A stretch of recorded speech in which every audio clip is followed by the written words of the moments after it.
Mobile तरह से दुस्तू मन से क्या हुआ?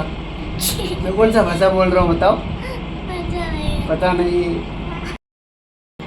लोगोफोर आंनि छात्र बियो ने नाम बताओ अपना दियान बेखौ जों आं माने मोनसे गेम गेलेनानै फोरोंगासिनो दं आरोना सारेगामाखौ नै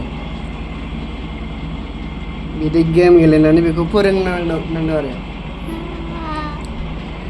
नङाबा इन्टारेस्ट होआ उन्दै गथ'ना नङाबा इन्टारेस्ट होआ दुस्तु मानसि बे क्या हुआ? मैं कौन सा भाषा बोल रहा हूँ बताओ? पता नहीं दुस्तू मन से बे चलो आप बजा के दिखाओ। अब देखो पहला एक नंबर पे क्या है? पहले नंबर में है सा। अब सा क्लिक करो। क्या बात है, सही जवाब। देखो क्लिक करो, इसमें टिक करो। सही जवाब। अरे हाँ? क्या कर रहे हो? नहीं सही जवाब दो। गुड। अब नेक्स्ट क्या है? नेक्स्ट नहीं इसमें बुक में क्या है? नेक्स्ट में है रे। हाँ इसमें क्या है? हाँ? रे का बटन दबाओ तो इसमें है रे। सही जवाब। सारा मैं यस कर दूंगी। ये सारा कर दोगे? गुड। खुलुमबाय लोगोफोर। बे गथ'नि मुङा जाहैबाय दियान मिश्रा। नोंथांमोना भिडिअ मोजाङै खोनाखाबाय। बे भिडिअखौ लाबोनायनि मेन कारना जाहैबाय जोंनि बर' पेरेन्ट्स माने बर' गार्जेन बिथांमोननि थाखाय आङो दिनैसिम जा भिडिअ नोंथांमोननि गेजेराव लाबोदों ना अनलि आं बर' रावजों लाबोदों। आङो माने जोंनि बर'नि जाफोर उन्दै गथ'फोर बा जाफोर गोसो गुदुं सोलोंनो बिथांमोननि थाखाय आङो एसे सुबिदा खालामना होनायनि आङो खाबु लादों माने बे चेनेलनि गेजेरजों आरो नोंथांमोना जुदि बे चेनेलखौ मोजां मोनदोंब्ला बा आंनि खामानिखौ मोजां मोनदोंब्ला लाइक कमेन्ट आरो साबस्क्राइब खालामनानै हो। फेसबुकआव नायदोंब्ला नोंथांमोना फल' खालामनानै ला आरो शेयार खालामनानै होब्लानो जाबाय।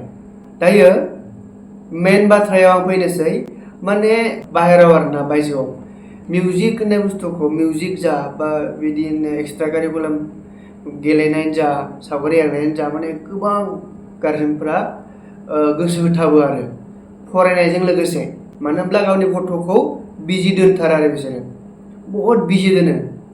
दा नै फरायनाय जोब्बाय दसे जोबनाय लोगो आरो मोनसे बायदिसिना टिउसन फैलायबाय टिउसननि उनाव आरो दसेनो माने बायदिसिना गेलेनाय बा जों मिउजिकनि बेलायाव हारम'नियाम दामनाय किबर्ड दामनाय बा मेथाइ खननाय बा गिटार दामनाय बा मोसानाय बिदि बा माने पार्ट बिसोरो गावनि गथ'फोरखौ दोननानै बिजि खालामो आरो जाय जोंहा जोंनि बर'नि गेजेराव माने गोबां बेफोरबायदिखौ खम नुयो आरो माने बेफोर मोनसे महलनि सायावबो जायो मोनसे थासारिनि सायावबो बे सोनारो आरो जोंनि गेजेराव मोनसे बाथ्रा फैयो जेनेबा थाखा फैसा रांखावरिनि बाथ्रा फैयो।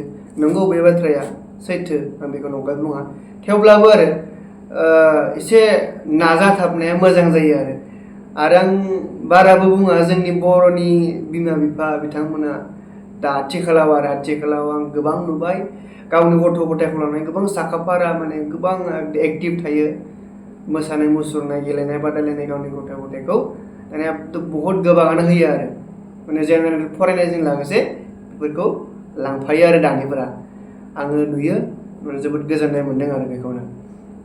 स' आंनि भिडिअ लाबोनायनि कारना बेनोमोन दा जेनेबा जों सानो नङा होमबा उन्दै गथ'फोरा टिभिफोराव एसेबां मोजां खनो जोंनि बर'फोरा मानो हाया होननानै खिन्थु कारनफोरा बे आरो माने गावनि बिमा बिफाया उन्दैयावनो बिनि गथ'नि इन्टारेस्टखौ नायनानै बिथिं थाङो माने बेयाव बेखौ होयो बाहागो लाहैयो आरो बिनि हायि उनाव जुदि बेयाव हायाब्ला बिथिं होलांबाय सोलायबाय मोसानायाव हायाबा रोजाबनायाव होलायबाय रोजाबनायाव हायाबा दामनायाव होलायबाय नङा होमबा बे बारनाय खेला दुलायाव हायाब्ला बिथिं आरो सावगारि एरनाय बायदिसिना बादायलायनाय बेफोरथिं होलांगोन आरो बिदि माने फिसानिफ्रायनो नायलाङो आरो गथ'नि इन्टारेस्टनि सायाव। स' आंहा बेनो एक्सपिरियेन्स जिथु मोन्दों आङो जिथु मोनदांदों आंनि जेनेबा आंनि थौले मेलेमजों जि मोनदांदों आं नोंथांमोननो फोरमायबाय नोंथांमोननो खोन्थाबाय आरो नोंथांमोना मोजां मोनो बा गाज्रि मोनो बे नोंथांमोननि सायावसै थेवब्लाबो आङो आंनि मोनसेल' साननाय जे जोंनि बर'नि जितु सोलोंफुबाय थानाय उन्दै उन्दै गथ'फोर बिथांमोना जाहाथे मोजाङै रोखोमै दावगानो हायो बेनो आंनि सिमां बेनो आंनि लुबैनाय स' आसा खालामो नोंथांमोना भिडिअखौ मोजां मोनदों थेंक इउ